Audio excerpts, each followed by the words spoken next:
At the beginning of his Arsenal spell, Aleksandr Zinchenko impressed everyone. He was a staple in the starting 11 and was among the best in the league, 4 passes into the final third. In March of 2023, FourFourTwo experts even named Zinchenko the best left-back in the world, yet the current season brought the player and his fans down to earth. He kept making crucial mistakes, and though Arteta still trusted him, Zinchenko was receiving less and less playing time starting from October of 2023. When the title race was at its peak and Arsenal needed a lot of players, Aleksandr was warming the bench. Following Aston Villa defeat in April, Arsenal fans named the Ukrainian a liability and a walking disaster. But let's not get too extreme here. I've prepared 5 more players who did fall off in the last 10 months or so.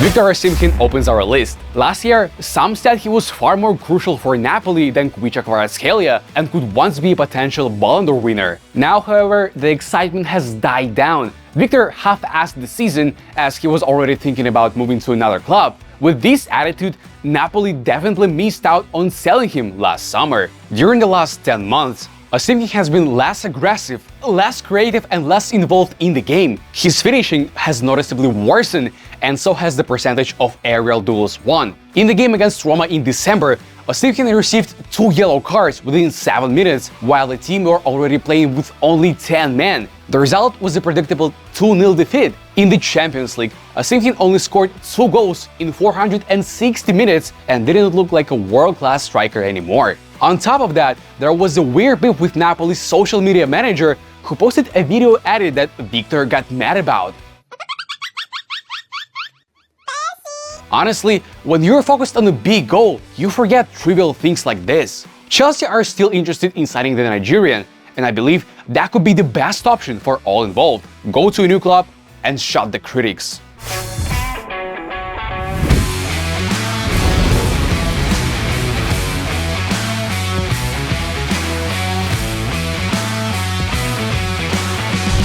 Moving on to Raheem Sterling, who was considered a top player for a long time. When Chelsea signed Raheem, they were sure a footballer like that would come in and solve the problems. Pochettino even persisted in using the winger, but his contribution was still modest at best. Back in his Man City days, Sterling was one of the best in the top 5 leagues for various progressive metrics as well as goal contributions. No such thing these days. There is a feeling that when Christopher Nkunku fully recovers, Raheem will be rendered useless. And yet he's the highest paid in the team, earning close to 20 million a year. Pochettino tried to shoehorn Sterling into different positions on the pitch to make him work, but Raheem simply couldn't adapt. His decline is further highlighted by his England woes. Gareth Southgate has not called up the winger even once after the World Cup in Qatar. In my opinion, the chaos at Chelsea was supposed to make Sterling stand out and turn him into a leader, but in reality, he failed. Therefore, Raheem Sterling is the biggest flop at Chelsea this season.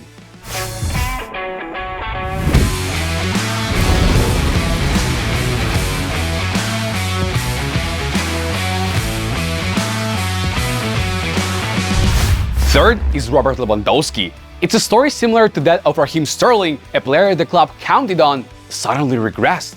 The trend began to emerge a while ago. When Barca agreed to pay 45 million for the 34-year-old striker, they made a bet on his fitness to tie him over his age. The first year was solid, but by the end of the second season in Catalonia, Lewandowski looks a shadow of his former self. Agree or not, it has become obvious that Robert is less and less influential. In fact, this was his worst season in terms of goals in the last 9 years. The Pole had goalless streaks that lasted 4 to 6 games. He still has 2 years left on his contract, so he might stay around for some more time. Maybe Hansi Flick could squeeze one last dance out of Robert, as the two know each other well from the time they won the Champions League at Bayern. But if not, you don't have a Barca who have to pay the player 23 million a year.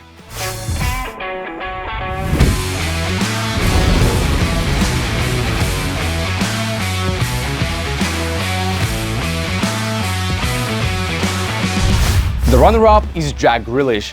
Erling Haaland has also regressed this season, yet we believe Jack had it way worse. It would be unfair not to mention the injuries, which indeed became a problem. Yet even when Jack played, he barely showed up, and this is a case of stats don't lie.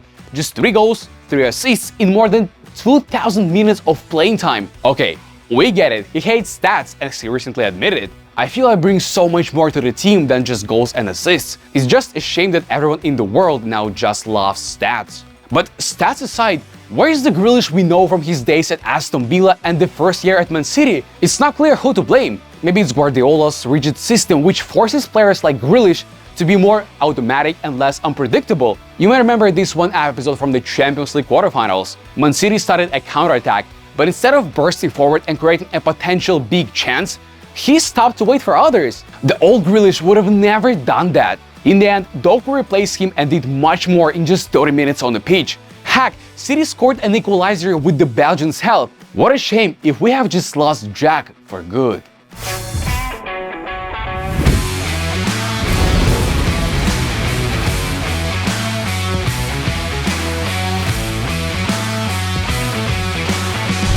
First place goes to Man United players. The club had the worst season in the history of the Premier League, and Bruno Fernandes was the only one who didn't disappoint. As for the major upsets in the squad, we have chosen Casemiro, Antony, and Marcus Rashford, so let's take it out on them. Let's start with Casemiro. One game that sums his season up is the 4-0 defeat to Crystal Palace when he was dribbled past 8 times. Okay, this may be an extreme example, but the Brazilian was still poor all year. The good thing is that Casemiro is self-aware and admitted that he doesn't sleep at night worrying about his performance. But the bad news is he can't do anything about it. The Brazilian no longer matches the pace of the Premier League, and his best defensive qualities also disappeared. He lost his place in Brazil's squad, which tells you something.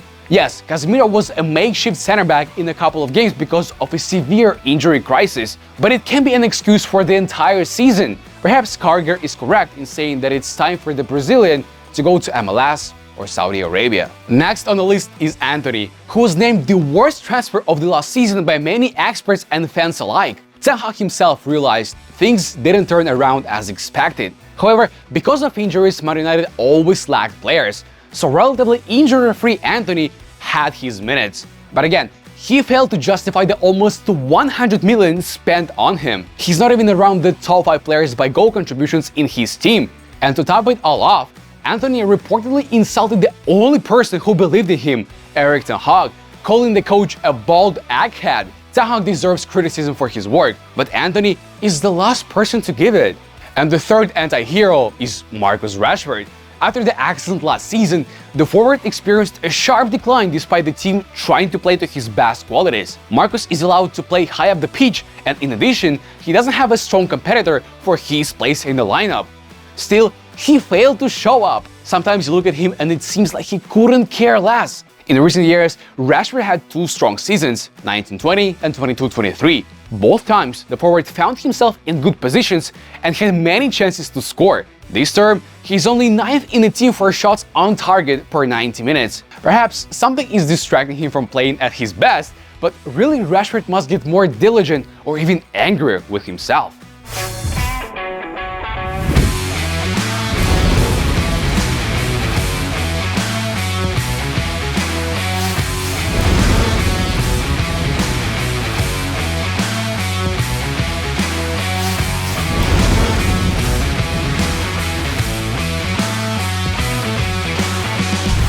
That is it for today. Once again, there are many players to choose from, but I believe the ones mentioned in the video played way worse than anyone else. Thanks for watching until the end, and don't forget to like and subscribe.